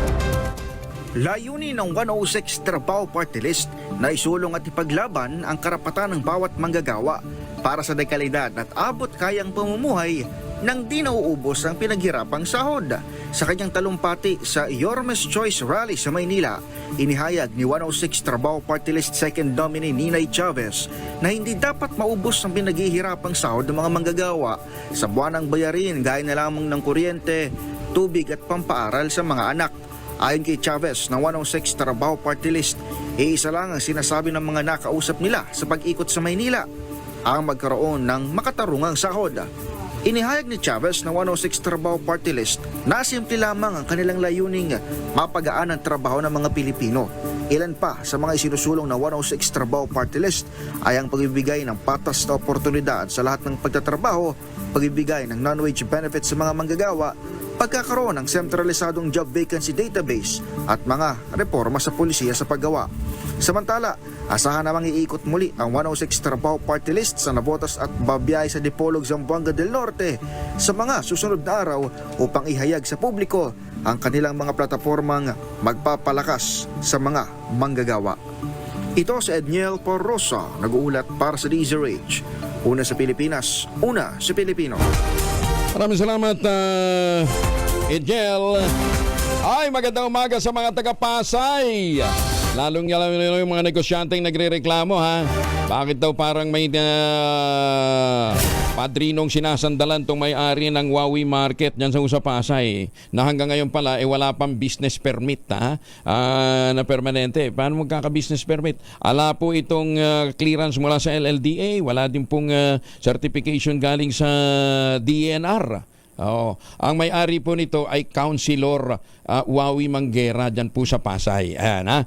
Konsi, hindi ho namin kayo pinipersonal. Yung pong problema ho ninyo sa LLDA at sa DNR, wala hong kinalaman sa politika yon. Eto pa, yung reklamo sa inyo tungkol ho sa inyong hindi pagbabayad ng buwis, kulang ho yung inyong binabayad ng buwis, hindi rin ho yung isyong politikal. Yan po ay usaping negosyo. Diba? Kung hindi, kung sa tax at saka sa mga clearances, hindi kayo makapag-comply. Diba? Anong karapatan nyo para sabihin doon sa ating mga kababayan na sumunod sila sa batas? Diba? Konsihal kayo, dapat kayo hong nangunguna sa pagtugon, sa pagsunod, sa mga alituntunin, sa mga dapat natupdin, tuparin, kapag kayo po ay magninegosyo. Ayan, ha? Sinisilip na rin kasi ng DA and ng Department of Agriculture.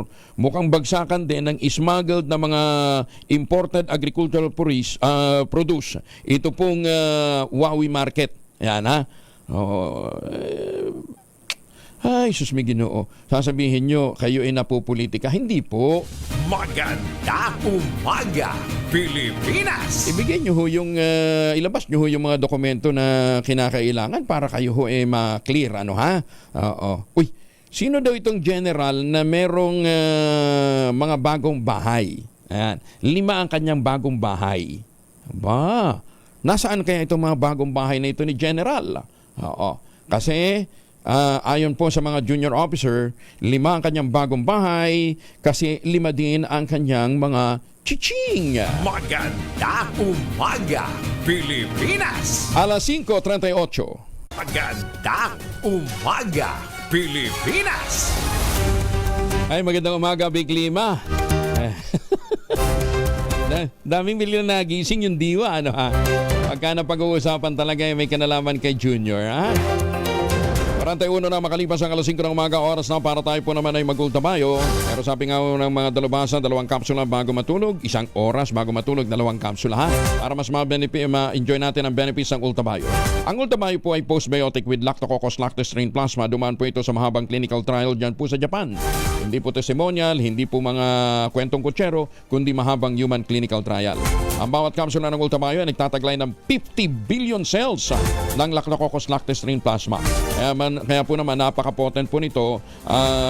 Pagpasok po ng katawan, na-activate po nito yung PDC. Plasmacytoid dendritic cell na kung tawagin na madalubhasa ay commander ng ating immune system. Yun po yung nagtataboy ng mga toksin sa ating katawan kung kaya't napapanibalik ang sigla ng ating pong immunity. Nakatutulong po ito para malabanan ng pagod, puyat at stress. Ang ultabayo po ay halal certified at rehistrado sa Food and Drug Administration. Kung may mga katanungan pa kayo po, pwede kayo mag-text sa 0917-110-6580. Available po ito sa Mercury Drug, Amesco Drug, Pasmed Pharmacy, John's Pharmacy at Curamed. Ang ating paalala sa tuwi-tuwina, ang ultabayo po ay hindi gamot at hindi dapat gamitin panggamot sa anumang uri ng sakit. Magandang umaga, Pilipinas! Lalaking nasa listahan ng high-value individual ng PNP at PDEA arestado naman sa bypass operation. Detalye ng balita mula kay Edwin Duque, RH23. May buntag na mo, Edwin. May buntag Kuyang Angel, arestado sa ikinatang bypass operation ng Caloocan Police. Ang suspect na si Romel Arcela Aburao ng Barangay 188 sa North Caloocan. Ayon dito kay Police Colonel Edsel Canals, mahirap o mailap na pusher at nasa high-value individual ang suspect sa tala ng PNP at PDEA. Sa pamamagitan ng anti-illegal drug operation ay kumagat itong suspect sa patibong ng mga otoridad kung saan ay nakatakdang sampa na ngayon ito ng kaso ng paglabag sa Section 511, Article 11, Republic Act 9165 o Comprehensive Dangerous Drug Act of 2002. Pasado alas 3 ng madaling araw ng ikasang bypass operation sa Lourdes Street sa Barangay 28 kung saan ay nakumpiska rito ang 85 gramo ng shabu na nagkakalaga ng 578,000 pesos. RS23, Edwin Duque nagulat sa DSRH. Una sa Pilipinas, una sa Pilipino. Dagang salamat, Edwin. Bagsak ang sales ng Tesla sa buong mundo sa unang quarter ng taon. Naku, kaya naman pala pinatawan yung mga Asian manufactured ng mga sasakyan ng pagkataas-taas na taripa, no? Yung best friend ni Donald na si Elon Musk bagsak ang benta ng Tesla. Binabato nga daw ng itlog Kasunod dito ng isyong kinakaharap ng CEO ng naturang electronic vehicle company na si Elon Musk dahil sa kanyang tungkulin sa ilalim ng administrasyon ni Donald Trump. Sa datos, 336,681 lamang ang sales ng Tesla sa loob ng 3 buwan ngayong 2025. Pinakamababa sa loob ng 3 taon. Matatandang inatasan ni Trump si Musk na pamunuan ng Department of Government Efficiency o DOGE na nagbabawas ng federal workforce at nagpasara ng ilang bahagi ng US government. At saka sa Amerika din ho naman talaga, mas gusto nila yung Asian car. Kasi unang-una mas magandang maintenance, tapos mas matipid at mas murang dihamak. gumanti naman si Trump. Tinaasan ng tax. Kadiwa Center, pinalawak pa ng DA sa pamamagitan ng pagpapatayo ng pop-up stores sa mahigit na 100 field post offices sa buong bansa. Detalye na balita mula kay Bal Gonzalez sa Rich by Bal. Good morning. Good morning, Kuya Angel. Lumagdana sa isang memorandum of understanding ang Department of Agriculture at matataas na opisyales ng Philippine Postal Corporation o PhilPost upang palawakin ang kadiwa ng Pangulo Program. Ito ay bahagi ng mga pang para magtayo pa ng mas maraming mga kadiwa centers sa iba't ibang lugar sa buong bansa.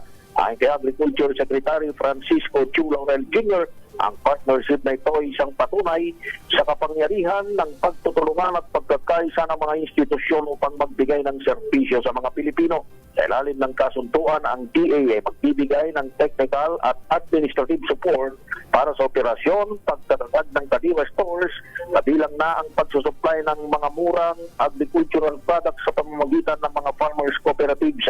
Ang PhilPost ay mayroong 1,100 mga opisina sa buong bansa at 67 rito ay nasa Metro Manila at Luzon. Target ng DA na makapagtayo ng 1,500 kadiwa store sa buong bansa bago matapos ang termino ni Pangulong Ferdinand Bongbong Marcos Jr. sa taong 2028. Ako si Bal Gonzalez, DZRH, una sa Pilipinas, una sa Pilipino. Maraming salamat, Bal. Ohayo gozaimasu sa mga suki natin dyan po sa Japan at sa mga kababayan natin na nandyan po sa Amerika na nakatutok. Ganyan din dyan po sa Canada, sa Europa, sa Taipei, Taiwan at saka sa Hong Kong. Ito na ho yung inyong itinatanong sa atin. Kinakailangan nyo mag-enroll para po makalaho kayo sa internet voting. Ayan. Yan ho hahanapin ho ninyo. http://obcomelec.gov.ph/enroll. Yan. Pag hindi daw kayo naka-enroll, kahit na-rehistrado kayong botante, kung hindi kayo naka-register para po sa internet voting, hindi kayo makakaboto. Malapit na ho ang voting. Mag-uumpisa ng April 13 para po sa ating mga overseas Filipino voters. Ayan. So kinakailangan mag-rehistro daw kayo dyan, sabi ni Chairman George Garcia. Maganda umaga, Pilipinas! 48 makalipas ang alas 5. Sama si Kuyang Angelo Palmones. Magandang umaga, Pilipinas! 53 makalipas po ang alas 5 na umaga sa mga taga-Binangonan, Rizal at mga kalapit na mga bayan, mga taga-Metro Manila. Naghahanap ba kayo ng investment opportunity na makatutugon sa inyong pangangailangan? Lalong-lalo na sa mga naghahanap ng luxurious living but affordable housing. St. Monique Balay, the most prestigious project ngayon dyan po sa Binangonan, Rizal. I-check po ninyo yung kanilang townhouse model na Bianca, 2-story townhouse yan, na merong balcony. May 2 hanggang 3 bedrooms. Pwede nyo ma-avail through Pag-ibig Financing at less than 20,000 pesos a month. Payable in 30 years. Tawag po sa 0917-719-7908 para po sa karagdagang detalye. Ito yung gusto nyo ng magandang simoy ng malamig na simoy ng hangin at magandang tanawin ang sasalubong sa inyo sa umaga. Punta kayo ng balcony. Yan ang sasalubong sa inyo, nature at malamig na hangin. Ilan lamang yan sa mga ina-offer sa atin ng St. Monique Balay. At kung ngayon ho kayo bibili, may chance pa kayong manalo ng bagong brand new Honda Click. Maganda umaga, Pilipinas! Nasa Cartimar Market sa Pasay, si Giselle Ricaport, RH15. Giselle, good morning. Kuya Angel, patuloy sa pagtaas ang presyo ng karne ng manok dito sa Cartimar Market sa Pasay City. At sa katunayan, 2 hanggang 5 piso kada kilo ang itinaas niyan kada araw sa nakalipas na 1 linggo lamang. Ang whole chicken, 210 pesos kada kilo mula sa 170 hanggang 180 kada kilo. Habang ang petso, hita at pakpak naman, pare-parehong mabibili ngayon sa 250 pesos kada kilo. Ang atay balunan, 220 kada kilo. Habang mas mahal naman yung native chicken sa 250 pesos. Sa baboy naman naglalaro sa 360 hanggang 370 kada kilo. Ang pare-parehong laman, sige at kasim, habang mas mahal naman sa 420 pesos ang kada kilo ng liempo dito sa pamilihan. Sa baka, nagkapako ang laman sa 400 hanggang 500 kada kilo, habang ang ribs naman 400 ang kada kilo ngayon. Sa isda, nagmahal ang bangus dagupan sa 250 hanggang 260 kada kilo mula sa 240 pesos kada kilo. Ang tilapia 170 pesos, nagmahal ng 10 piso mula 160 pesos kada kilo, habang ang Maya Imelda naman mabibili ngayon sa 160 pesos kada kilo mula sa 150 pesos. Ang Maya mahal sa 550 hanggang 600 kada kilo mula sa dating 500 lang. Ang bisugong 50 ang iminahal mula sa dating 400, 450 pesos kada kilo ngayon, habang 450 naman ngayon ang pampano mula sa dating 430 pesos. Sa Salay Quinto, 50 rin ang iminahal, 450 pesos kada kilo ngayon. Ang asungus, 350 mula dating 300, habang ang isdang bato naman, 400 kada kilo mula sa 350 pesos. Ang alakaap, 350 kada kilo ngayon mula sa dating 300. Sa gulay, ang bawang, sumipa pang lalo ang presyo sa 170 kada kilo mula sa 130 hanggang 140 pesos noong nakalipas na linggo lang. Ang kamatis pa rin sa 70 pesos kada kilo mula sa 40 hanggang 55 pesos kada kilo, habang ang bell pepper mahal din sa 200 mula sa 170 pesos. Sumipa rin ng 30 pesos ang kada kilo dito ng luya, 200 na ang kada kilo ngayon, gayon din ng sibuyas na mabibili sa 100 mula sa dating 90 lang. Ang repolyo nagmahal din sa 60 pesos mula sa 45 pesos. Ang kalamansi, ganyan din ang iminahal, 20 pesos mula sa 110 mula o hanggang 120 pesos kada kilo, 130 pesos na dito sa pamilihan. Ito si Giselle Ricaport para sa DZRH, una sa Pilipinas, una sa Pilipino. Maraming salamat, Giselle. Magandang umaga, Pilipinas! Dr. Jessica D ng Ideal Vision, magandang umaga, happy viewing. At syempre kay Governor Lala Mendoza ng North Cotabato, magandang umaga din po, ma'am. Doon sa mga gustong lalo pang gumanda, ha? Extended daw po ang libreng consultation sa Ortiz Clinic, ha? Sabi nga nila, kung maganda ka na at gusto mo pang gumanda, hindi ko magpukonsulta ka.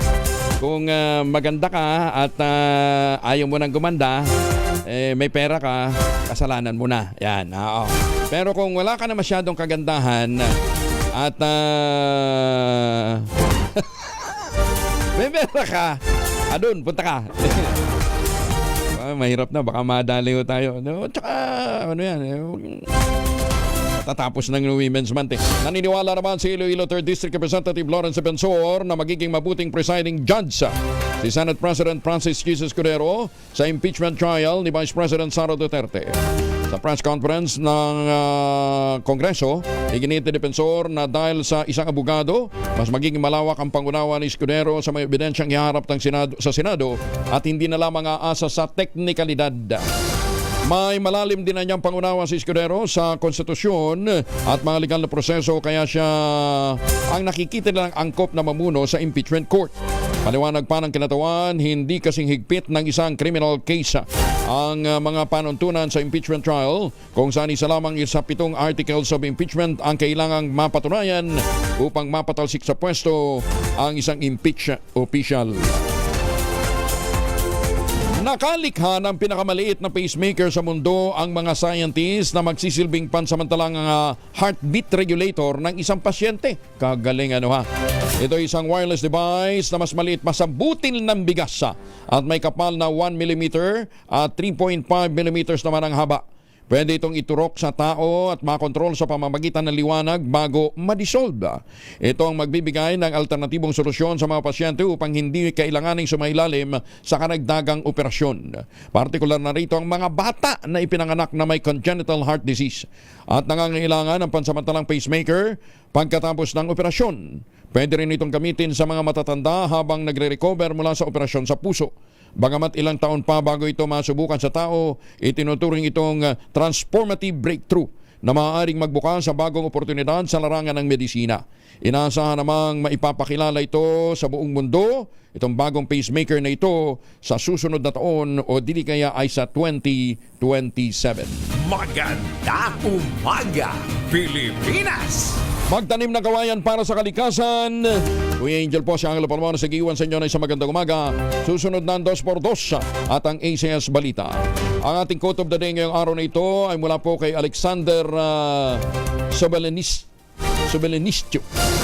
Ang sabi niya, unlimited power in the hands of limited people always leads to cruelty. Bagong balita, bagong impormasyon. Kasama si Kuya Angelo Palmones. Magandang umaga, Pilipinas! Happy weekend, 601!